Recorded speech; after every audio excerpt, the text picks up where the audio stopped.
Hey, hey, hey. Okay, so last episode we talked a little bit about fear and doubt and gratitude.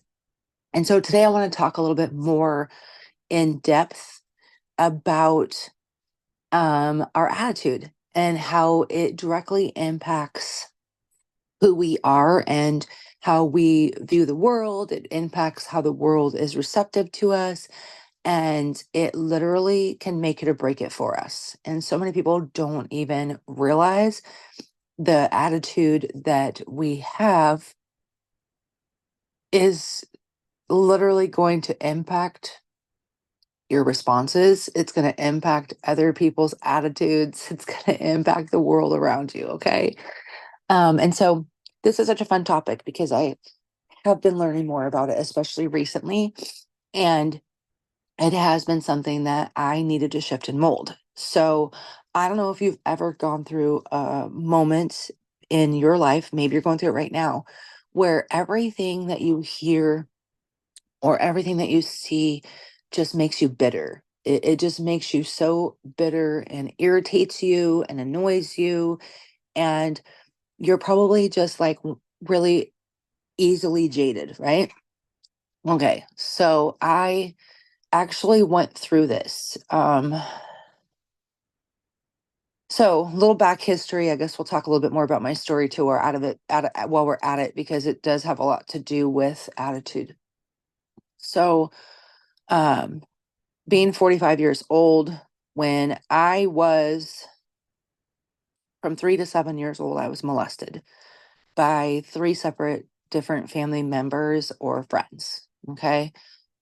None of which were my parents. Thank God I had great parents. I didn't have to go through that, nothing like that. My dad was amazing. Um, but those three people, because between the ages of 3 to 7, it embedded inside me subconsciously. And the things that they would say to you as a little kid, like if you tell somebody I'm going to kill your family, or if you tell somebody I'm going to hurt you more, or I'm going to hurt your sister, or this, I remember those things still at 45 years old. And I remember constantly getting yeast infections as a little kid and my mom having to treat them. I remember just feeling so unclean. I remember constantly taking baths to clean and scrub my skin because I felt so dirty and awful and humiliated. I thought there was something wrong with me and that's why I was being hurt and no one else was. I really felt like I wasn't loved the way I should have been loved because I felt if I had been loved by my family the way I needed to be loved, then I wouldn't have been hurt by people that were supposed to say that they cared about me. What I didn't understand was that those people had their own mental health problems. They had their own demons, and I was just a tool. And it's really disgusting to even recognize it like that, but it's my truth. And I look back now, and for decades I had a really, what people would think was a good attitude. But what people didn't understand was that I was really screaming from the inside out. And so I actually, instead of talking about it or saying anything, I blocked it all out. At 3 years old, when I started becoming a victim to molestation, I started playing baseball, t-ball. And I played baseball and t-ball for 15 years because it was the only thing that protected me, I felt like. If I was out on the field or if I was at the batter's mound, I was safe. And as a little kid, you just want to be safe. And I didn't know how to handle that. And I didn't know what to even say because I didn't know anything about the reproductive system or sex or anything. And nobody had talked to me about somebody touching you inappropriately. What I also didn't know was that my mother was a survivor and history repeated itself. And I truly believe it was generational curses. And I had to learn at a very early age what it meant to be violated. And because of that, I went on to be abused by men I married, men I dated, men I didn't date for decades later. I became a domestic violence victim, then survivor. After 17 years, I finally got out. I was raped by multiple people at different times.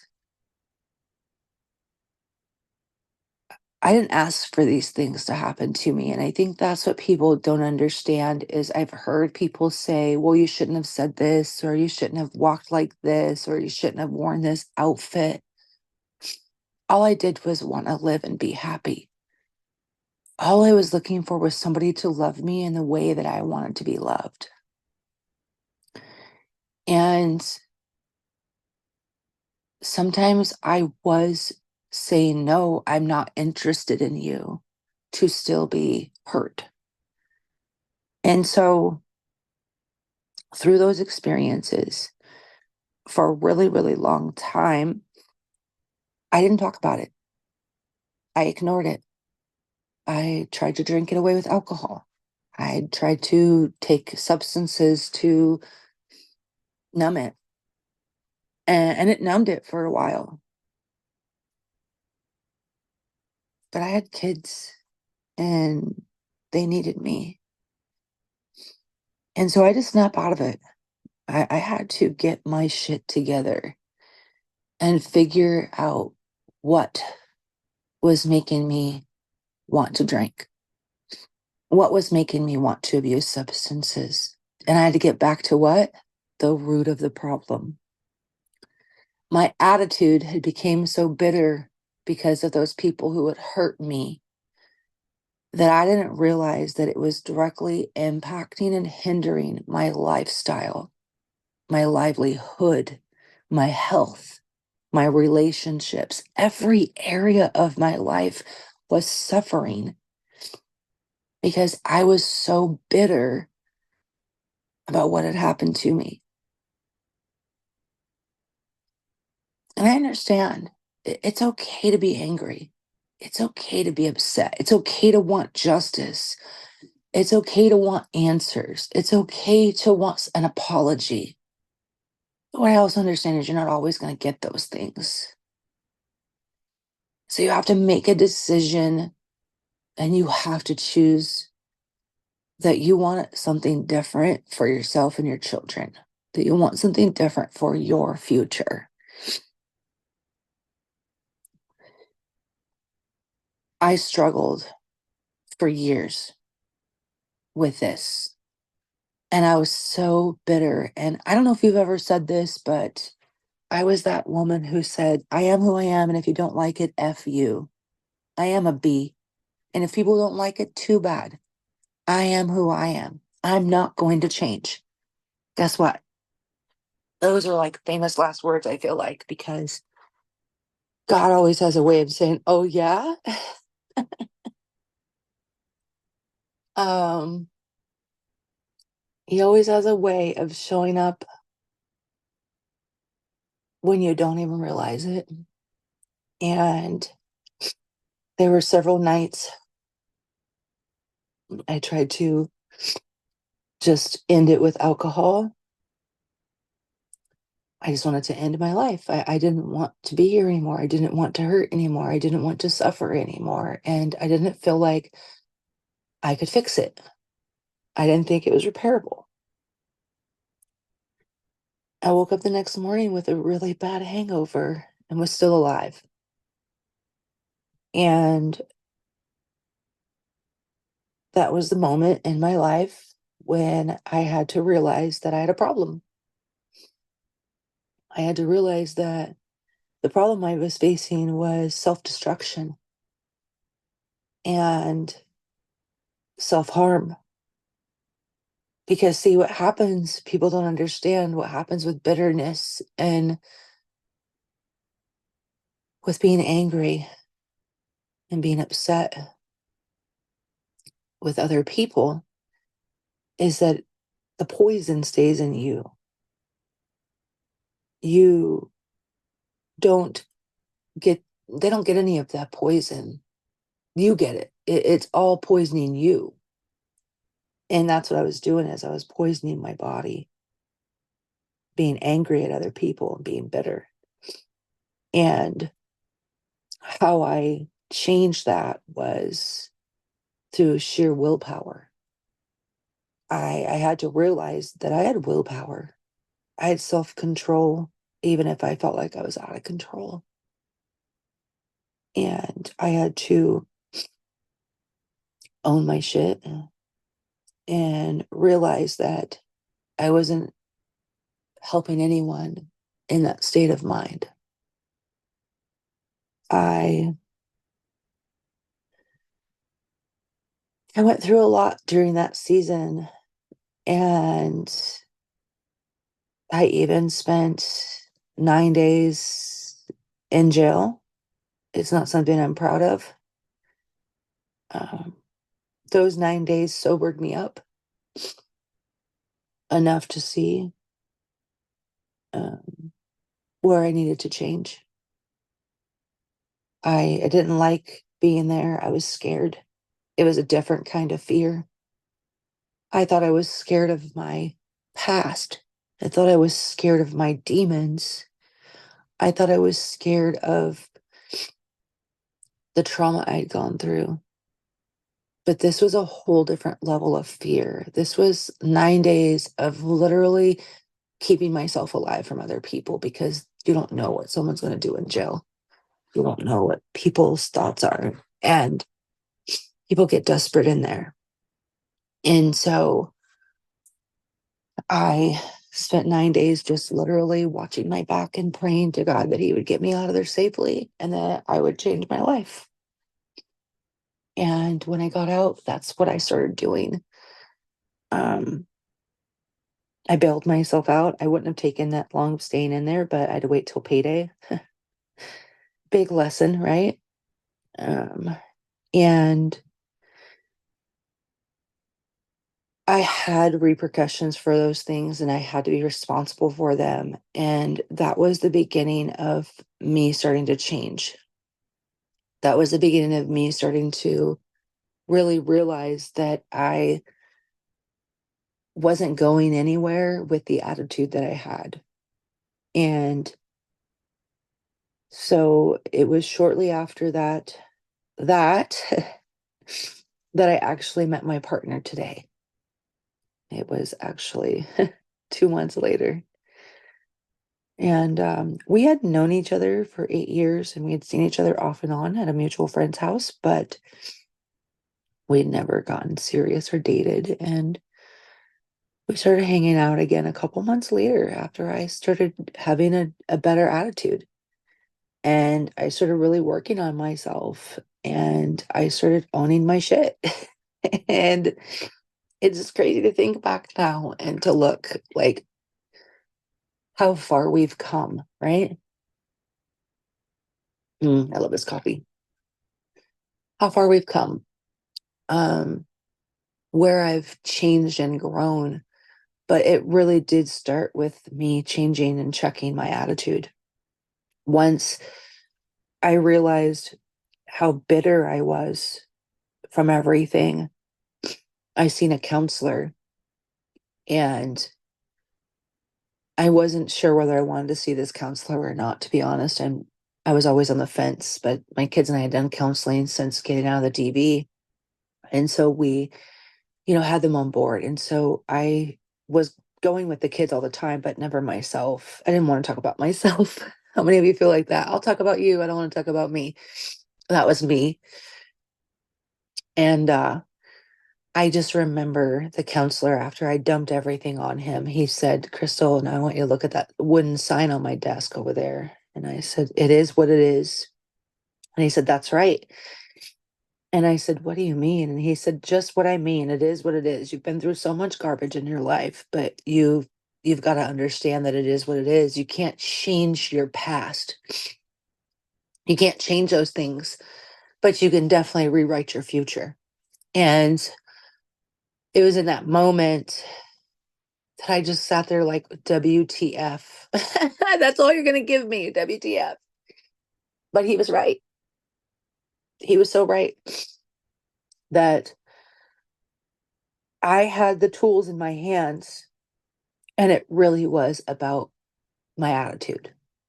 Did I want to be a better human being for other people so that they didn't have to go through the things that I'd gone through? And so I could be that light for them, to say there's hope, to say that you're not what happened to you? Or was I going to remain bitter, angry, and hurtful for the rest of my life and be a miserable cunt? Like, let's be honest, I would just be miserable. And for me, this was an opportunity for me to change things. This was an opportunity for me to adjust my sails and choose better. And so that's what I decided to do. I decided that that was the next step in my journey, was that no matter what it took, I was going to be the light for other people. I was going to change my attitude, and I would catch myself and just say and correct course. And that's what you have to do. It doesn't happen overnight. It's something that you have to develop slowly. And if you try to run and race for it, you're going to end up hitting a wall, and then you're going to quit because it must not work because, you hit a wall and, blah, blah, blah. And then we start making excuses, and then we come back to the fear, right? Then we're back to the bitterness and the crappy attitude. But the reality is that it's a little bit of work each day. You catch yourself, and as you're catching yourself, you correct course. If you catch yourself saying something negative, you say 5 things positive to redirect that negativity somewhere else, right? To change and flip the script. Not only do you want to neutralize that negativity, but those extra, a couple of positive things, you're saying something negative, something positive is going to neutralize it. But then by saying those extras, you're asking and you're bringing those positive things to life. And people don't realize how powerful that is within yourself, but also for those around you. I didn't realize what a ripple effect it would be when I changed my attitude. Our attitude directly impacts our entire environment. So if you feel like your household isn't in a healthy state of mind, it's usually the attitudes in that household that are directly impacting that environment. And so what does your attitude look like? And as soon as you recognize that it's you in any way, shape, or form, you don't be angry at yourself for it, and don't beat yourself up, because we all are our worst critics when we're not in a good attitude. But instead you embrace it and you say, this is an opportunity for me to grow, to change my attitude. I'm so excited for this. Yeah. And you be joyful about it and excited about it, and you love yourself through the process. And I think that those of us who are working on our attitude really lack self-love. And some of you are going to not like to hear that. Oh, I love myself. Oh, no, I love myself a lot. Okay, that's great. That's wonderful that you feel that way. But I bet you deep down rooted, there's something, a flaw that you point out consistently about yourself, regularly about yourself. I bet you're like, my teeth are crooked and I don't like it. I don't like the way my eyes are apart. I don't like the way they do this. I don't like my hair because it's too curly or it's too straight. Like, there's just stupid little things that we focus on. Yes, you heard me, stupid little things, materialistic things that we focus on that we don't need to be focusing on, that will directly impact our view on not just ourselves, but other people. And so your attitude is everything. So if you're finding yourself pointing out those little flaws, then yeah, you're struggling with unconditional love for yourself, whether you realize it or not. So instead of telling yourself you don't like those things, you should be telling yourself you're grateful that you have those things, because some people don't have hair at all, but they wish they did and they can't even grow it. But yeah, you have this beautiful head of hair that you're complaining about. Come on, let's be real. Then there's other moments when, you're upset over the pettiest little things and your attitude is crap, but you know that you know somebody else who doesn't even have that. And they would be so grateful if they even just could hold on to that, to have that opportunity. And here you are complaining about it. Somebody else is wishing they had it. So we need to learn to be grateful and have a better attitude if we want to go further in this world, if we want to create the life we love, if we want to be able to have those healthy, enriched relationships. These things are all pivotal for us to have these things. And so I'm just excited I can share it with you. Like I said, we're going to be talking about these topics in a lot of different areas, in a lot of different ways. So don't feel like this will be the only time I talk about this. This is something that has literally molded and shaped me into the woman I am today. And I was one of those people who had, like I said, the bitter attitude. Um, and so to know that I don't have that today and I don't let that be any part of my children's lives today. Like if I catch my children, I catch them. I teach them that now today. It's an environment ripple effect. When you do the work on yourself, those around you will ask or start watching you, or they'll start modeling you, and it happens. It's just part of what happens. That's part of the process. And it's so freaking cool, if you want my opinion. When my kiddo, I started working on myself when he was 6 years old, and now he's 11. When he comes to me now today, and his verbiage is different, the way he views things is different. When he starts getting a poor attitude, we talk about it and figure out what that's coming from, and then help him develop a healthier, positive, healthier attitude, right?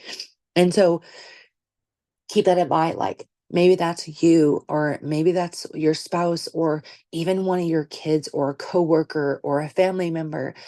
You have the tools and you're equipped, but it has to start with you, because people project things, right? And it's not really about us. So when somebody's coming at us with a not a good attitude, we have to remember not to take it personally, because that's their projection. It's not about us. And sometimes that will impact our attitude. So if you have somebody coming at you sideways, right? And you react instead of respond, and you have a crappy attitude back because they had a crappy attitude, did you just solve anything? No, you just created a bigger problem, right? You just created an argument. You just created a bigger problem. Now you got conflict. Now you got contrast. Great, wonderful. Now what are you going to do? Well, you get to rewrite that story. You get to make the decision that I want to redo that. Can I have a do-over? My attitude wasn't that great. And you call yourself out and you ask the person for a do-over, and you guys have a better conversation. And it starts with you having a better attitude about the situation and understanding that if they're coming to you, it's a projection from their mindset, from their history, from whatever it is that's in their head, right? Their thoughts, their feelings and emotions, the attitude that they've developed because of their timeline in life, right? It has nothing physically to do with you. And so when we can understand that, it helps us develop a healthier attitude. And so, super, super excited. I'm glad we could talk about this topic more today. I would love to hear how you're going to rewrite your story, how you're flipping your attitude. If anybody needs help with this, feel free to reach out.